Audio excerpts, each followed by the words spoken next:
కాబట్టి బైబిల్ మన నైజాన్ని మార్చుకోమని చెప్తుంది. ఏంటి మన నైజం ఏంటి? ఎవరు మనం? తగని వాళ్ళం. మనం ఎలా మారాలి? దగిన వారిగా మారాలి. దీన్నే మారు మనసు అంటున్నాం. మారు మనసు పొందానని చెప్పుకోవటం కాదు, బాప్తీసం పొంది ఇన్ని సంవత్సరాల అని చెప్పుకోవటం కాదు. నిజంగా మనం దేవునికి, మనుషులకు కూడా నమ్మకంగా ఉండాలి. బైబిల్లో ఇలా రాస్తుంది, మనుష్యుల దయయందును వర్ధిల్లాలి, దేవుని దయయందును వర్ధిల్లాలి. మనుషుల దగ్గర నమ్మకంగా ఉండాలి. నువ్వు ఏ ఉద్యోగం చేస్తున్నావు వాళ్ళకి నమ్మకంగా ఉండాలి. ఆ ఉద్యోగం ఇచ్చిన దేవుడికి కూడా నమ్మకంగా ఉండాలి. ఇది కదా దేవుడి బిడ్డల లక్షణాలు. ఈరోజు నమ్ముకున్న వాళ్ళని చూసి నేర్చుకోవటానికి సరైన భక్తి భావం ఎవరిలో ఉంటలా.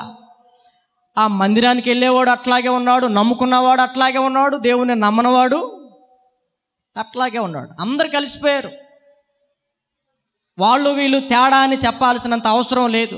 బయట వాళ్ళు ఎట్లున్నారో సంఘంలో వాళ్ళు కూడా అట్లాగే ఉన్నారు. సంఘం బయట అంటే వాడికి తెలియదు, వాక్యం తెలియదు, దేవుని గురించి తెలియదు.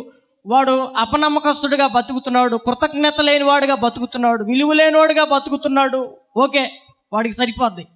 మన దేవుని యొక్క వాక్యాన్ని వింటున్న వాళ్ళకి, లేకపోతే వాక్యాన్ని బోధిస్తున్న వాళ్ళకి మనం కృతజ్ఞులమై బతకాల్సిన అవసరం ఉందా లేదా? అలా బతకాలి. అలా బతకటం చేత కాకపోతే మన భక్తంతా కూడా వృధానే.